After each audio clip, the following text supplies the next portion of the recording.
Today, our guest is Sonia Gonzales. She is a systems innovator, a humanitarian entrepreneur, and inventor of something really cool that I'm excited to talk about. It's the Callie baby bottle. Sonia, welcome to Positively West Virginia. Thanks for being on the show. Thanks for having me, Jim. Positively West Virginia. Positively West Virginia. Positively West Virginia is powered by Breezeline high-speed fiber internet and sponsored by Highmark, West Virginia, Freedom Kia of Morgantown, and Humble Influence. With the help of these sponsors, we're able to share the positive business stories of West Virginians, including the one from today's episode. All right, Sonia, so let's start right at the top. For our listeners who may not know you or know about the Callie baby bottle, but you're in the news right now with this new product. Give us an overview. What is the Callie baby bottle and what are you doing right now? Callie Baby is a product that I designed intended for infants in crisis. So it's a dual pouch that has formula, baby powder formula at the top, and the bottom pouch has sterile water. It's separated by a burstable seal. You put 2 pounds of pressure at the bottom chamber, and the inner seal bursts, and then you combine it, and so you instantly have a baby bottle within 2 seconds. It comes with a nipple. You put it on, and it's ready to feed. So it's intended for emergency preparedness, and it can be used by any infant, but really my focus is on the emergency side of things because there's a lot of babies that are currently dying because they're drinking unsafe water. Yeah, oh my goodness.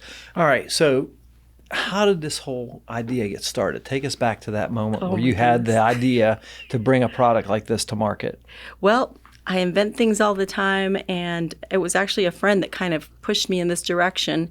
I just have always been somebody that, I consider myself a problem solver. Yeah. And being that, I'm in the data analytics world, I guess, and I just love software and spreadsheets and whatnot. And so you're always problem solving in that respect. But I also can put that over into life things. Yeah. And so I've got a whole lot of inventions that I've worked on, but I would share these ideas with my friend all the time, which was also my neighbor at the time. And she's like, one day she's like, so what that you're coming up with all this stuff? She's like, you don't do anything. So what difference does it make? And I'm like, what? So I go back to my house and I look at this list of inventions that I've written down over the years. And I'm like, well, I'm going to do something.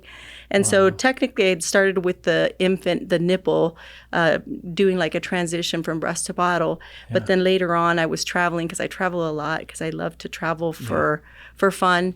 And there was somebody on the airplane, a family of 5, 2 toddlers, a baby, mom and dad, trying to make a bottle as people are boarding onto the airplane. And I'm just watching that. I'm like thinking, oh my goodness, like there's just got to be a better way than this. So of course my mind starts problem solving. And this is not how the product started originally, 6-7 years ago when I started, but I'm in a really comfortable place now. We've done a lot of trial and error and done a lot of customer discovery, that kind of stuff. And even the whole disaster recovery side, I only pivoted that maybe a couple of years ago. I was in a meeting and somebody said, well, this could probably be used for that. And so then I go home and I do the research and then I find out that babies are dying. And I'm like, okay, I could either put this out as a convenience product to make mom and dad's life more convenient when they're traveling, or I could actually save a baby. Wow. So I've just been pretty much focused on trying to get that. It's really hard business to get into, just at the fact that infant formula is very highly regulated. Yeah. And so I'm trying to do something that is not very easy to do. Yeah. Is that regulated by the United States FDA, Food and Drug Administration? It is, yep. So getting approval on that can be a lengthy and costly endeavor, to say the least. Sonia, can you just hold up the products and kind of explain what we're looking at?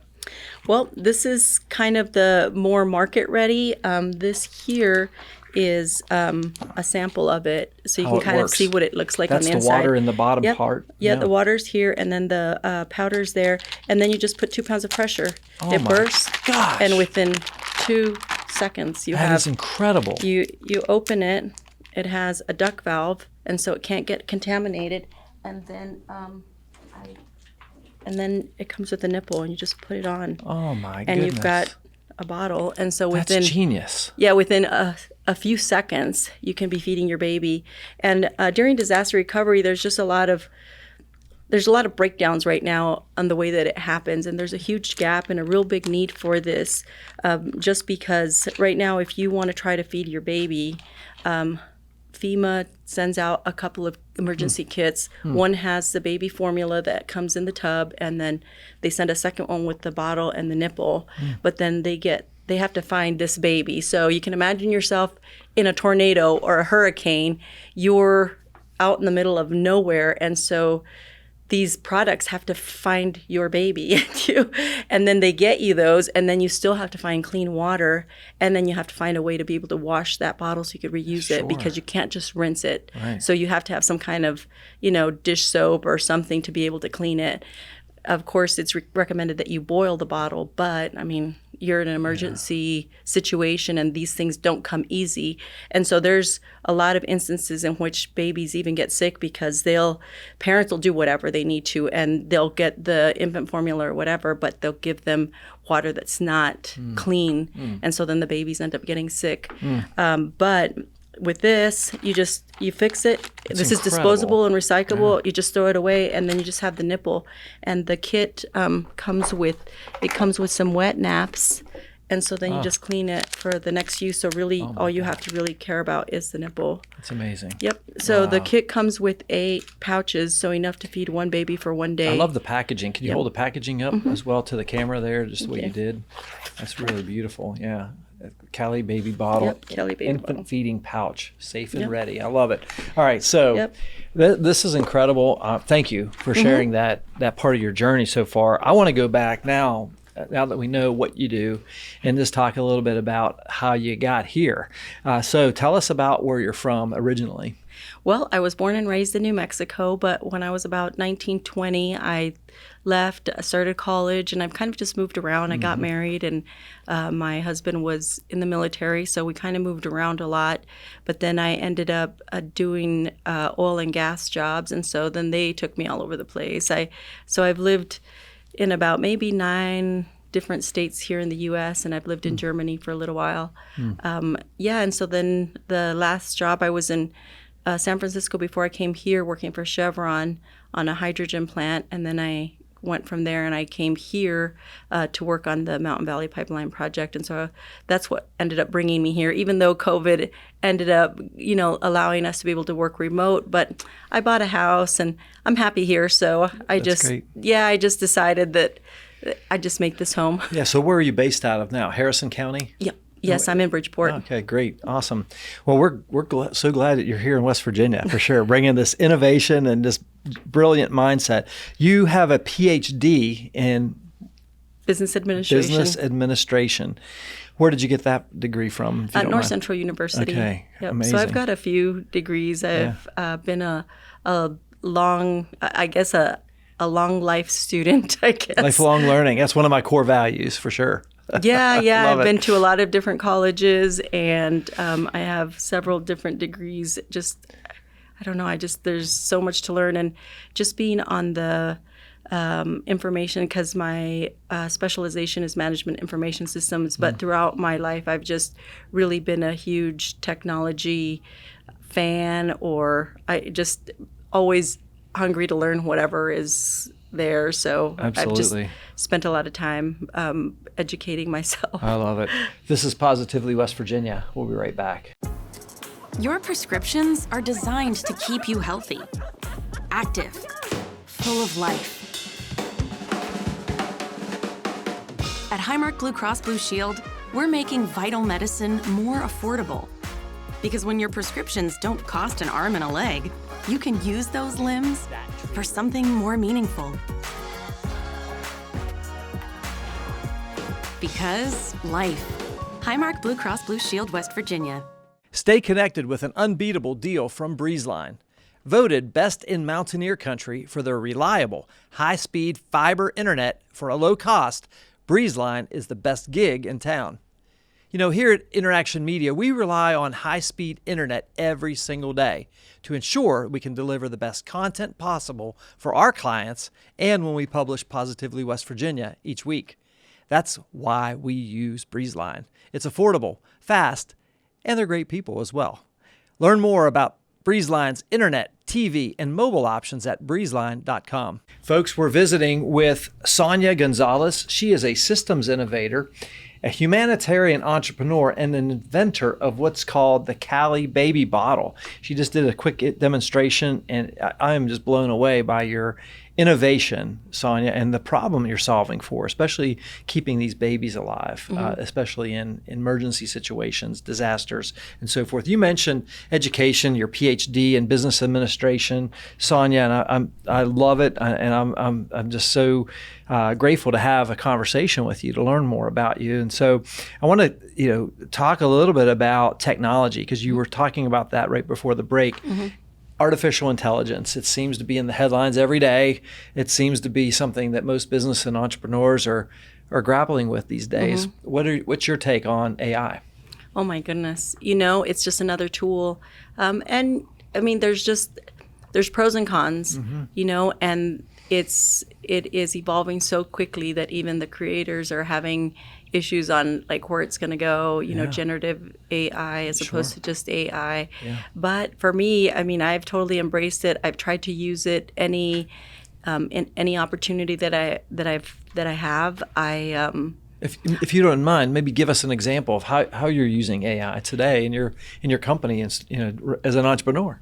Yep. So the technology that you see here can be used not just for infant formula. It can be used for other things as long as you want to separate powder and some kind of liquid, then the innovation can be used for that.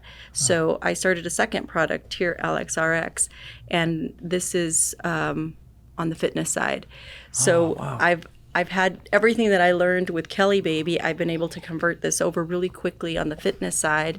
And because of AI, then I'm able to quickly be able to do things like I built the website for this.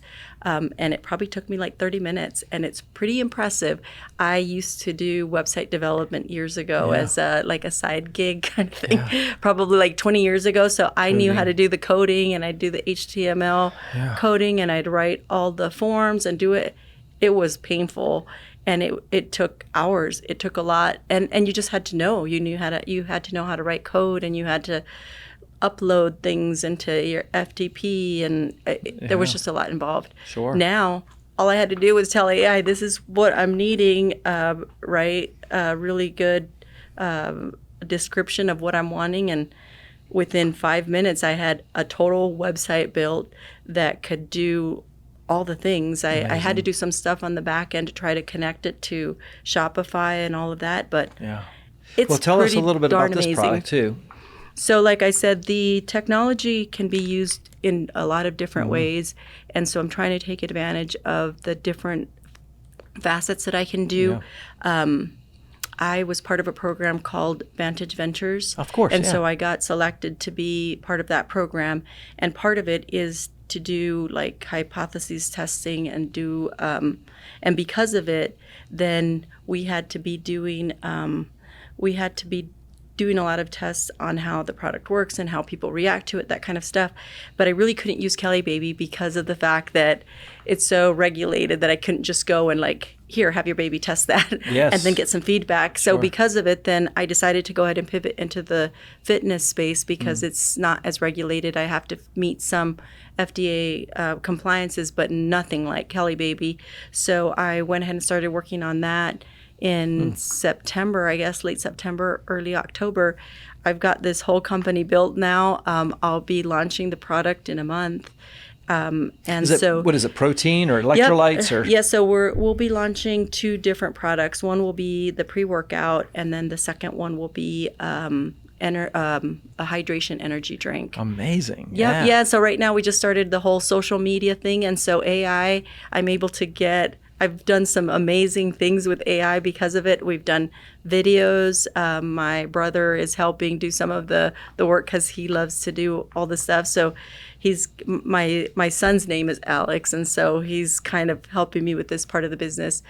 So he built a whole avatar that looks just like my son, and then he does the whole video, the whole thing, all AI driven. Wow, that's very cool. I Yeah. love it. And I think it's super that you've got this intellectual property, which is this pouch that can combine a liquid with a powder with 2 pounds of pressure applied to it. Now, is that something you have protection with, like a patent or a patent pending? Can you talk a little bit about that? Yep. I have already issued the one patent for the innovation here as part of Callie Baby, but it also protects the fitness side, although I did submit for another patent. So I have a provisional patent or non-provisional patent pending right now. That's going, well, it's not pending, it's going through the process. So I mean, it takes like 2 or 3. Yeah, right. Well, it takes like 3 years to get through the whole process. Yeah. So I've got that. And then I've got a couple of other pending patents that I'm also working because, like I said, the innovation really is the pouch. And so right now I've got the one for this, then I'm getting another one that will be more geared towards other products that can go in here. So, Sonia, if you don't mind me asking, and if it's too deep, that's okay. You don't have to answer. But what is the play here? Is it the brands and the companies you're building, or is it the technology of this pouch that you have? What are you playing both sides? Well, since I did the Vantage Ventures and then we did this, the idea is that I know that this is going to be really pricey, and I'm self-funding this right now. So this has been, so this is all me. And then on top of it now, since I quit my job and I'm doing this full time, then I have to be very strategic about the way that I'm doing this. Yes, although I do have, some money to continue investing, then by rolling this out first, then I can start making some money from here and then start paying for some of the stuff that's going to cost, because this is going to cost a whole lot more. Yeah. I have had several grants that have been able to help with some of the testing, but, once you get to a certain point, then it then it takes a whole lot more capital. And if I can possibly get this rolled out and make it successful, which I have no doubt that this will be, there's a lot of interest in this side already. I've got some really good,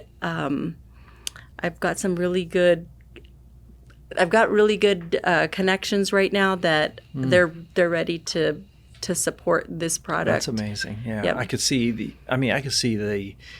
as somebody who's interested in fitness and using The convenience. supplements, the convenience of it, and the fact that you probably wouldn't have to have as many preservatives and so forth in None. there if it's a powder. You don't have to have and, any. Yeah, and so that's a big thing right now with me, especially, is making sure that I'm eating clean and supplements are very clean. Yeah, you don't need all that stuff because it's separated right now. It's not liquefied. I love it. I mean, and then in it's addition, genius. what we're gonna start having to do is also educate people on why this is so much better. There's the convenience factor, of course, but really the minute that you put certain nutrients, once you liquefy them, they start to degrade. That's right. So so then it's possible that like once something is already liquefied and you're buying it like that by the time you get it, it's not quite as powerful as it was when they first combined it. No doubt. But in addition, the same thing with, let's say, your pre-workout. If you buy powder pre-workout, once you open that, the expiration date, the expiration starts immediately because the degradation process starts degrading the powder right away, just at the fact that there's humidity in the air.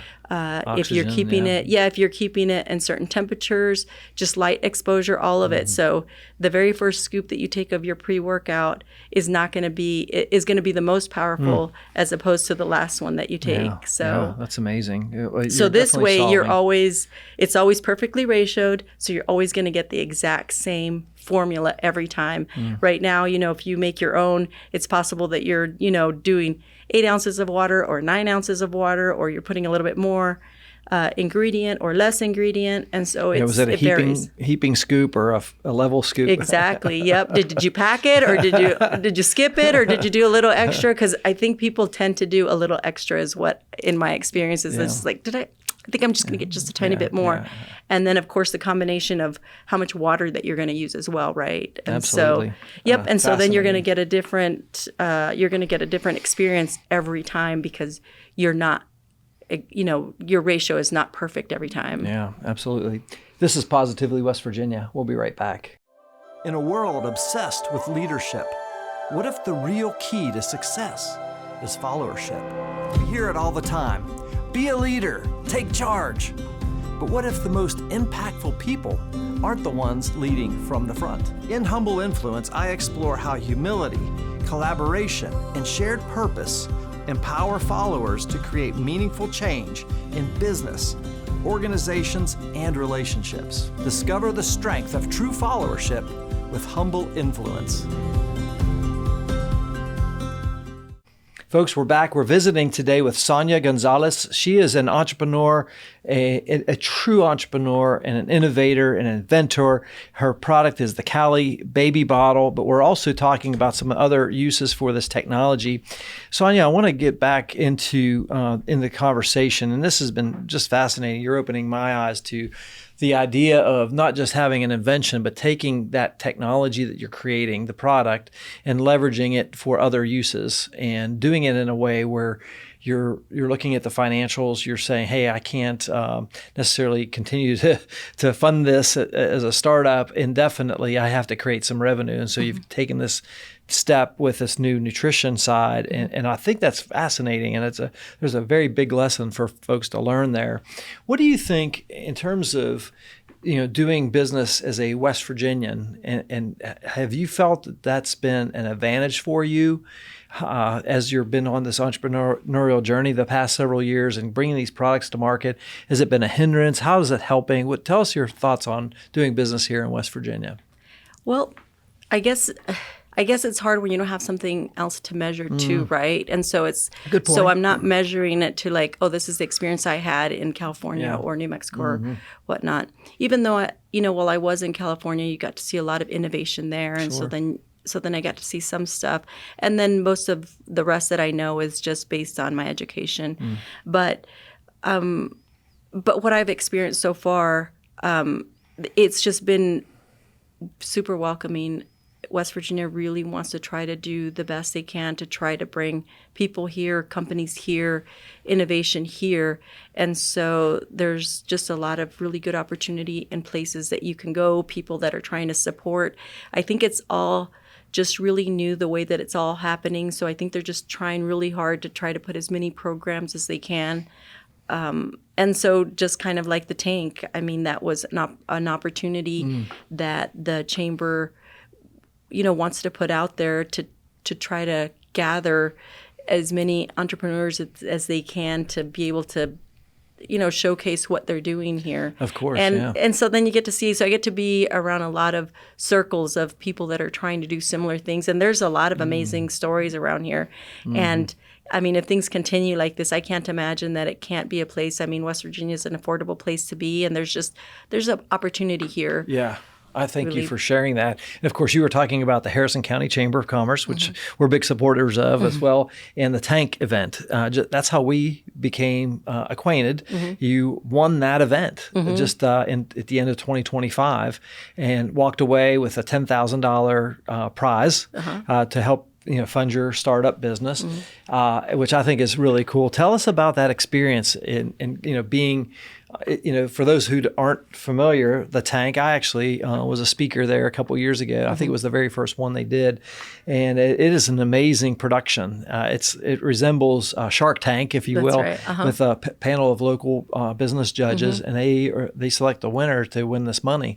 And so tell us a little bit about your experience there and what that was like, and working with the Harrison County Chamber and just being able to pitch in front of not just those judges, but the public, right? Because they're invited as well. Right. Yep. Yeah. And it was a really interesting experience, and I'm super grateful for it. I joined the chamber, I want to say last year, and it's been amazing. I mean, the ladies there are super helpful, and they put a lot of programs together. Like they do breakfasts on Fridays, and like once a month, and then they do, being a member, then I don't know, they just have a lot of opportunities to be able to do networking. And so it's really nice to do that. Important. And I'm also part of the Leadership Harrison as well. So then once a month, they put a really interesting package, and it's several months, and it's an all-day thing, once a month, one Friday a month. Yeah. And the way that they did it, I mean, and I really kind of felt a little bit lucky because I didn't actually have to pitch the innovation to the crowd. They allowed us to do the pitch recorded, and so then the audience just got to see the recording of us, and then we really just had to look at the judges and just answer questions. Yeah. And so I'm pretty good at doing this, so then it worked out good. Yeah. So then I wasn't nervous at all because I didn't really have to even look at the audience. I just knew that they were there, and a lot of family and friends came out, and people, voted on best, their fan favorite. Yeah. And so People's choice. Kind of like the People's Choice. Yeah, and it was just nice. It was nice just to see the reaction of the judges. So then I gave them different pouches. So I gave some of them this, and then I gave some of them this. And just by chance, David Hess, the president of UHC, was one of the judges, and he ended up with one of these clear pouches. And so he watched the video and everything, and I don't know that he still understood exactly how it worked. And so he has the pouch, and he's just like, so help me understand this. And I was like, well, just press it and see how it works. And he's like, really? And I'm like, yeah. And so he presses it, and it bursts within 2 seconds. And he was just like in awe. He's like, what? Yeah. So afterwards, he came over and he talked with me. He was interested in being even a partner to all of this because he could see the utilization just as a pediatrician and just in the hospital setting. So it was exciting. That's amazing. You don't know this, but David's one of my good buddies. Yeah. He's amazing. He's a great guy. I love David Hess. So he came up to me afterwards, and he's like, I need to be part of this. This thing is amazing. And I'm like, I know. Wow, that's so good. So good. Well, that's great. And, as we're sitting here talking about it, and I'm thinking, Sonia, here you are. You're living the life of an entrepreneur. You quit your day job. Mm-hmm. This is the American dream. Quit your day job, start your company. But I got to ask you, you came from working from some of the most iconic oil and gas companies in the world, not just America, billion-dollar company, multi-billion-dollar companies, and now you're on your own. What's that perspective like to see wow, this is a little bit different. Tell us about your experience with that. Well, as being an entrepreneur and just being a business owner is what you really become. Mm-hmm. You're doing everything. And so then there's things that you had no knowledge of before. So I've had to learn a lot of things, and it's a good thing that I just love to learn. So so I can imagine how hard it is for other entrepreneurs. I embrace that whole idea, but I can see how it can be so tough. A lot of times what I see with other entrepreneurs is just that they are doing something that they like. Mm-hmm. And then they decide, people convince them, or they convince themselves, like, I need to do this for myself. Yeah. So then they go to do it for themselves, but don't realize, you have to know the business side of things. You can't just be really good at building or doing whatever, and then you're thinking, well, I'm going to go do this and I'm going to sell it. There's way more to it. And so I think that I have an advantage just with the fact that the different jobs that I've had, and just that I've just been in the business administration kind of world as far as education-wise goes, that I feel like I have had kind of an advantage because of it. One of the books that I always recommend people that read when they are thinking about starting a business is The E-Myth by Michael Gerber. I don't know if you've ever read the book, but it really talks about that exact same thing. And it's one of the most powerful lessons is that you can't just be a technician, and learn how to make pies or cookies or cakes or whatever, or infant feeding pouches. Yep. You have to know how to run a business and Yeah.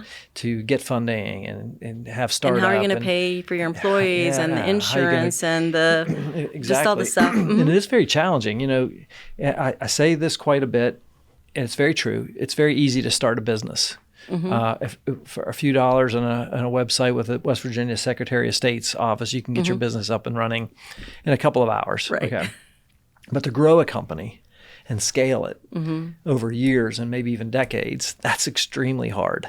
It's extremely hard. And that's why I'm such an advocate for entrepreneurs and small business owners, is that I understand what it goes through. I've been, You've been there. Been there for the last 15 years. And I'm telling you, it's like last year was one of our toughest years. It was a incredible growth year, but we had growing pains like we'd never had before. And I didn't really see that coming, And so every year, It's a good problem to have. yeah, it really is. And it was like, okay, now I understand when people say, cash flow, it's so important. I never had those issues, but now we've got it all figured out and things are rolling. But that growth spurt that we had last year was really powerful. And it was a good lesson for me, Right. personally, to say, look, even when you think you have it figured out, you really don't. You never do. Like you never do, because especially, I mean, of course, being just a big advocate of technology, just technology alone changes so often. I mean, it used to be a 6-month turnaround, but now with AI, like it's probably a minute-to-minute turnaround now that things are changing that quickly. Yeah. And the business that just in the past few years, we've seen it. I mean, COVID happened. Who would have ever expected that? Business had to totally change the way that they did business. Absolutely. I mean, I think there was a lot of benefits that came from it, because then companies realized that, that they might have been doing something that was so like, it wasn't benefiting them. Yeah. And so that now they could be a little bit more efficient. But every day your business is changing and your customers are changing, because not only your side, but that side. So it's, your business is growing all the time regardless. Absolutely. I'm a creative person by nature, and you mentioned generative AI, and I actually was very fortunate back in 2023 to be a part of a Vantage Ventures initiative. You too? Yeah. Oh, nice. We had an AI product called Storymaker. It was a crazy story. I'll tell you real bullet points, but we had an idea. I had an idea. This was, keep in mind, November of 2022 is when ChatGPT and OpenAI hit the market. And I was an early adopter. So a month later, I was invited to be a part of a cohort through Vantage Ventures to create 10 SaaS applications in 10 weeks. We were going to start in January of 2023. Oh my gosh. Okay. That would've been And awesome. so by week 8, I had a minimally viable product, an MVP for Storymaker. And I'll never forget hitting that button and seeing my first creative content being generated by not just OpenAI, but my database that I had filled it. So I was able to create this technology that was giving a custom prompt to ChatGPT, the first iteration back in 2023, January. I know. And look at where it's at now. Look at where it's at now. So I know. We kind of had obsolescence within 8 months of that, but we launched the product and sold subscriptions across the country here in America. Starting May 1st, 2023, we launched a SaaS application. It was, at the time, we had a front page story on Yahoo News saying that Storymaker was the first marketing AI software platform, and here in West Virginia through Vantage Ventures. But then within literally a couple of weeks, we were just getting bombarded. We couldn't keep up. But that just was really an interesting thing. So as we're talking about technology, as we're talking to West Virginia entrepreneurs and people that are interested in this right now, what's a trend you think is right now, like in 2026, what's the most important thing people need to be paying attention to in technology? Gosh, is just to stay up with it, all the tools, because all of these are being created to make our lives easier, but we're being inundated. And so it's just kind of being cognizant of what's out there, and, enough to stay focused. If you are an entrepreneur, just pick something and stay with it. Yeah. Because it's one of those things, if you just keep changing, there's so much of that you kind of have to do. but if you can try to just stay focused, because it's really easy to start getting scattered and going in a bunch of different directions. So I would just say keep an eye on the tools that are available that can benefit you most, and then start using some of them. Embrace it. Yeah. I'm 100% on board with that. I keep saying that, either you embrace technology such as generative AI, or you're going to get left behind. And some of my friends are saying, well, I'm going to get left behind. Well, I'm like, that's sad because there's no need to. I think this is the most incredible time to be a business owner. I love it. I know. It is just so fascinating to me. And honestly, I'll share just with you, as an entrepreneur, as a business owner, sometimes it can be lonely, And so what I use ChatGPT with, I use the voice prompts. And so I could just be driving in my car and I could use Siri and pull up my iPhone and just talk to ChatGPT and just express what's on my thought, on my mind, just live streaming, like real time, and I can go for 2 or 3 minutes and I'll say, now generate that into a piece of content for me. And it'll do that within a few seconds, and it's magnificent. So it takes all the craziness that's in my brain and makes sense of it. So I refer to ChatGPT as chatty, as that's what I call them, and I have a conversation. And with what I'm learning is, it's now my thinking partner.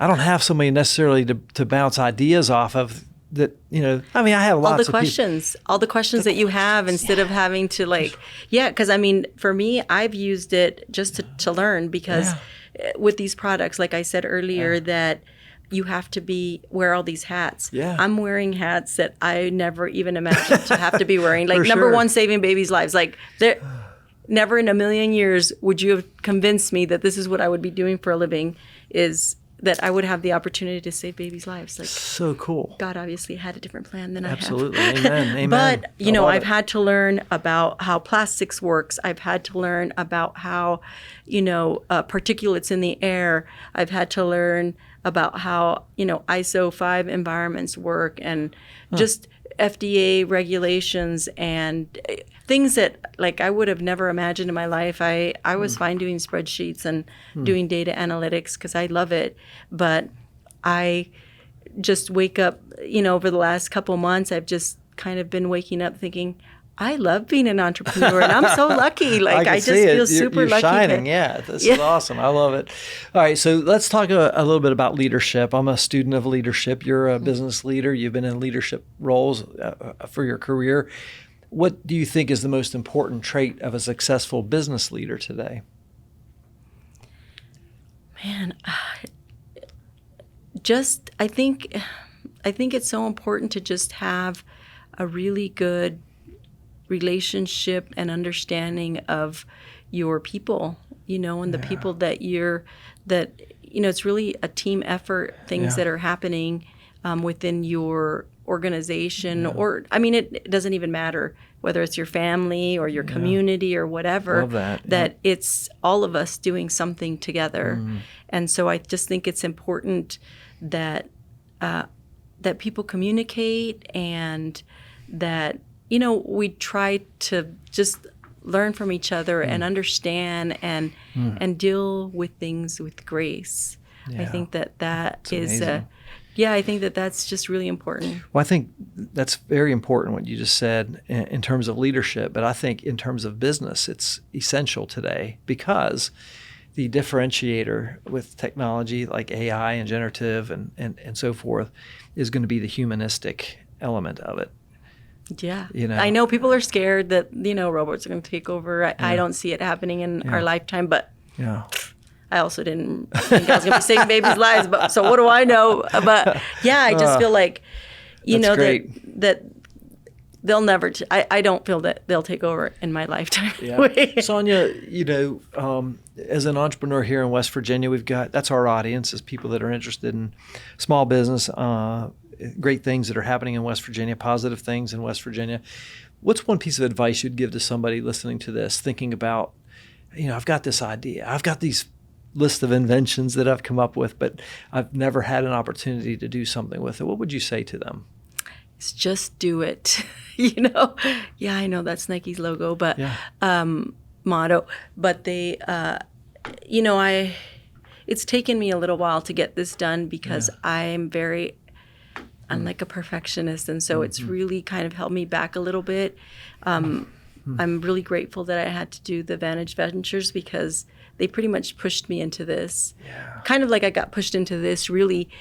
I probably could have been in a whole different place many years ago had I been able to get myself there. Yeah. Like I've had to get certain people or certain things that have just pushed me to go. And who knows what I could have done if I had just gotten started earlier. Yeah. I mean, now is always a good time. Yeah, like exactly. It's never going to be perfect, and it's never going to be the right time. Yeah. You know, but you've got to get through the fear of all of that. And if you believe enough in the product or the idea, then that itself is going to take you a really good distance. Yeah. And there's plenty of people, like I said, West Virginia has really built a really good ecosystem in order to be able to get help in so many different ways. Yeah. So it's just a matter of just getting into get plugged in. Yeah, plugged into the different, because I mean, there's just a ton of opportunity. Yeah, with the SBA, the SBDC, Vantage Ventures, WVU, Marshall University, they have just about any economic development organization. There's almost anywhere that you can go that somebody will like. Well, what you said is very important. You know, Jim Collins, another great author, Good to Great, great book, had a quote in that book. It said, "Good is the enemy of great." Good is the enemy of great. And I penned a quote, one of my only ones that I've ever been attributed to. Actually, I don't think anybody has other than myself, but it says, "Soon is the enemy of now." And so that's exactly what you said. I'm going to get to that soon. But if we do it now, then that's something magical. And so your point of just do it is powerful. And I encourage people to take a step. You don't necessarily have to quit your job immediately, but go out and test. Go out and learn about things. Put a plan together. That's Put it. a plan together. Use ChatGPT to help you write a business plan. Honestly. Oh yeah, it's I can do phenomenal. All of it. It's phenomenal. And so I appreciate you sharing that. You know, we've covered a lot in this interview. It's been a great conversation. I'm glad to know you, and I can't wait to see where your company's going to go. This is fantastic. And we have some mutual friends and all that. Is there anything else you think our listeners should know about your story or your company's story? Just keep an eye out for it. I mean, I'm really, like I said, you know, AlexRx is going to be out. It's a fitness product. It's going to be easier for me to get this out than Callie Baby, but I really have a big passion to try to just save these babies' lives. I just feel like it's my calling now, and I'm just going to get this done. So if anybody wants to be involved or has connections of places that could need the pouch, or anybody that wants to get involved with this side of it, like I'm happy to talk to. How do they find more information? Well, my website is calliebaby.com, CALLIEBABY.com, and they can reach me through the website. Yeah, that's great. We'll make sure we have links to that in the show notes. One question, as you were wrapping up there, that came to mind is, how does that all work? Like you have these packages and the prototypes and the products already done. Did you have to go to a company to help you create the prototypes and the packaging and a co-packer? Is that how it worked? Or if you can, you don't have to divulge trade secrets. No trade secrets here. So it's evolved over time. I had to being that I'm in the oil and gas industry, I'm involved with engineers and that kind of stuff. And so I hired an engineer to help. Once I kind of had an idea of what I wanted, then I worked with the engineer. Whenever I first got here to West Virginia, then after the engineer got as far as they could, then there was a program at Marshall that was able to help. And so then they actually did the more meaningful prototypes for me, and I'm still working with them now because we're working on a. Okay, great. I mentioned Marshall. Yeah, I didn't know. Yeah, okay. Yeah, and so it's taken me a long time because nobody does this. And so because of that, then it's one of those things that you take something so far and then do you just end it because you can't get everything that you need?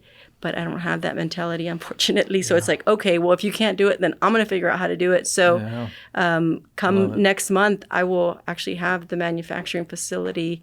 I'm putting that together in order to fill these because I can't find a company that will do That's it. incredible. I'm I glad know. I asked So the there's a question. whole lot more. I know. There's so much great. to it. Yeah, I haven't even told you all the stuff. But this is so good. Well, we'll have to have you back when you get to that next phase.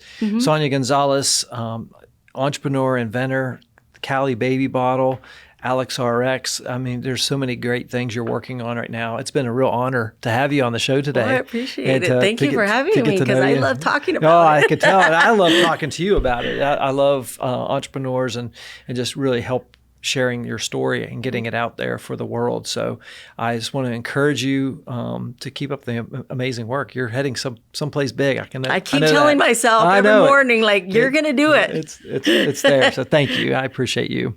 Thank you. Folks, that's a wrap on another episode of Positively West Virginia. If you or someone you know would be a great guest on the show, drop us a line on our website at positivelywv.com. And of course, we appreciate your positive feedback, your comments, and sharing the great stories of people like Sonia Gonzales with your audience too. That helps us to get the word out about her and Positively West Virginia. So we really appreciate that. On behalf of our entire Positively West Virginia team today, including our producer today, Mr. Samson Tu behind the controls, I'm your host, Jim Matuga. Stay positive, West Virginia.